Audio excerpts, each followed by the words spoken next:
Shipyards that produce in series usually have homogeneous ranges with larger or smaller models that all have the same philosophy. However, each shipyard has its bestseller. Salona's bestseller is its 37, and the name of this boat is proof. Even though the shipyard doesn't produce a large number of boats, it has already produced 100 models. In fact, the model that we'll be presenting today is called Numero 100. In 2007, it won the European Competition Boat of the Year for its category. That's a very exclusive competition that awards prizes to the very best boats. Let's go and see why it won. The reason is quite simple. It's simple to explain, but not simple to obtain. This might be one of Salona's most balanced and best-built boats because of its nature. It's a very livable boat, both on deck and inside, but also because of its performance. Imagine. Vertigo, a standard model that's only been built in vinyl ester, recently won the 670 class of the Coppa del Re, one of the most competitive of regattas.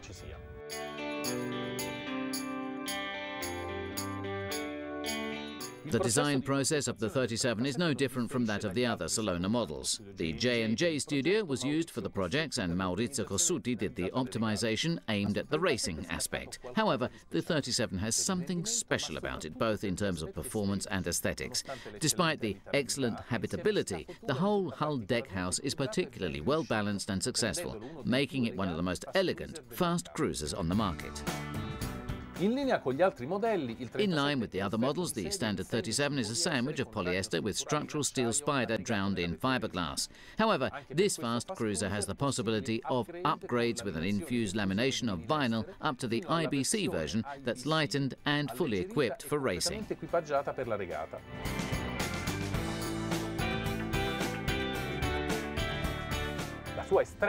Its extreme versatility can already be seen by analysing the cockpit. We're now showing you the cruising layout, which offers this bench that closes behind the cockpit but leaves a lot of space. With a quite simple step here, we release two automatic elements underneath. It can be lifted. And when we're using the boat in a regatta, or when we want this area to be entirely open, it can be completely freed up, and we have an area that can be used as a sun deck.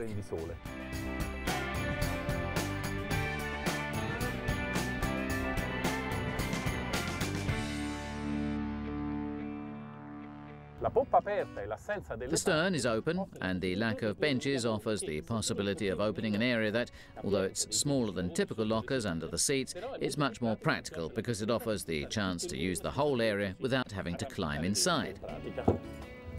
Moving towards the bow, you can see the positioning of the trast, which is directly resting on the bottom. This doesn't create any kind of hindrance when you pass around the wheel, and also works well when manoeuvring in sailing or in regatta. Among others, this conformation lets the helmsman completely control the mainsail. Moving toward the bow, we see that this layout of the boat offers the chance to have a locker here, which can hold an inflatable craft. It's a very large peak. The cockpit is also very large, offering plenty of room for a crew while manoeuvring the boat. That's quite a traditional thing, because all of the manoeuvres are forwarded to the mast. I'd also like you to notice that the modelling on the Salona builds is extremely professional in the sense that all the equipment in the wheelhouse is nice and refined.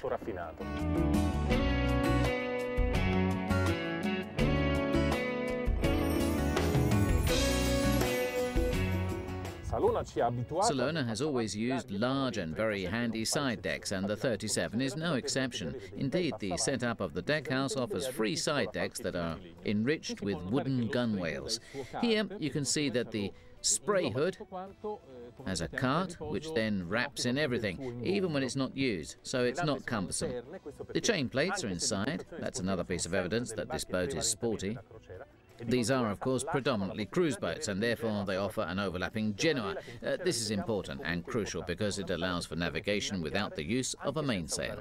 The setup of the deckhouse, with skylights that provide a great deal of roominess here. The bow holds an aggressive-looking control station completely built-in jib winders, access to the anchor lockers, which is quite limited, even though there's plenty of space here for the chain.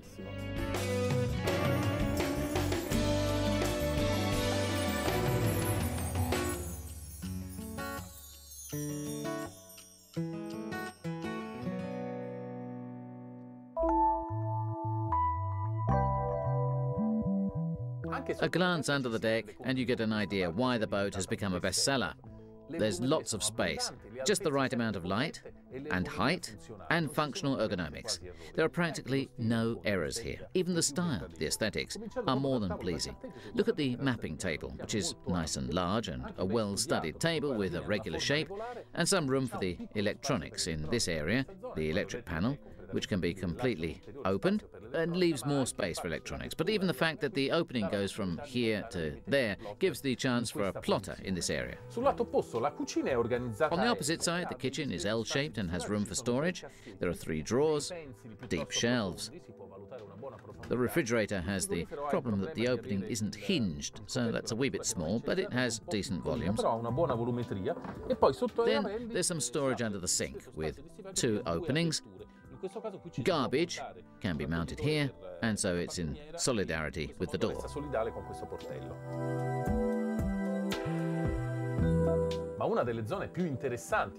One of the most interesting and most carefully thought out areas of the Salona 37 is the dinette. Just look at its size. These benches are more than 2 meters long, and then the back of the bench can be lifted so that it can be fixed up here with these belts. So we get 2 beds here for the unexpected guests, with 2 beds underneath that are almost double beds. And that's not all. There's also a solution for removing the shelves so that the boat is lighter when used in regattas. These screws are undone and the whole shelf is virtually removed. So there are plenty of solutions to make this boat a multi-purpose.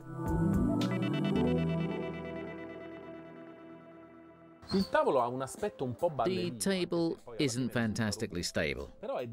However, it's reasonably well-sized and is solid. A bit complicated to open, but when it is opened, it's a nice table where up to 6 people can sit.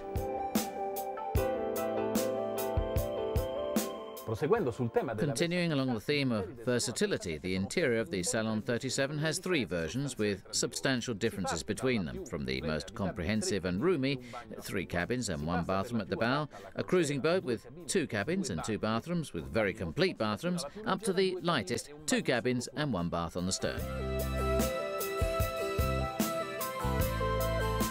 In the 3-cabin version, the rooms aren't big enough, even if they still do have a decent level of habitability. In particular, the forward cabin has a bed that is a little shorter on the side because of the bathroom, and even the treading is smaller. The bathroom can be accessed from the cabin and from the wardrobe. The 2 aft cabins, which are twin cabins, have a decent amount of space and good-sized beds. However, they're a bit smaller than the version with the 1 cabin, where the bulkhead has been moved to the starboard. Just like the other models, the wood of the 37 is mahogany, but teak can also be used, and by virtue of the recent acquisition of the carpentry by the yard, different types of woods and different colours of woods can also be used.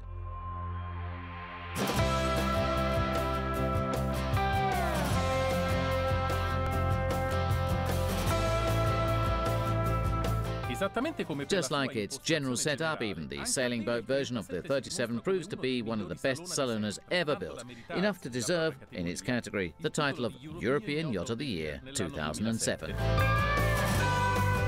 The boat moves in perfect cruiser racer style. It has excellent performance levels in all of its trimming, and it gives us sincere and safe movement, with reactions that are never sudden or unforeseeable.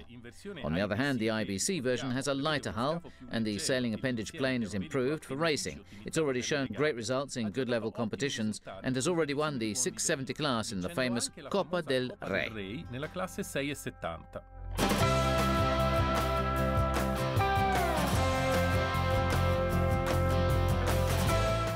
Feedback's good at the helm, although sensitivity doesn't reach the lofty levels of some of the direct competitors.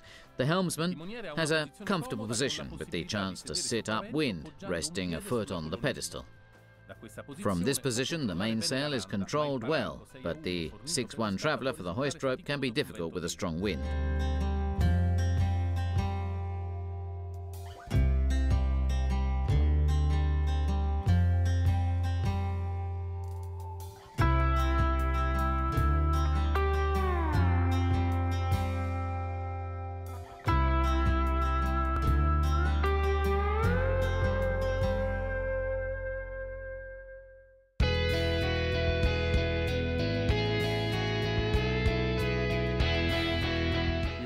The starting price is just over €120,000, and that's in line with direct competitors, although we believe that this boat can be compared with boats of superior quality. So if you analyse it in detail, well, that's quite a reasonable price.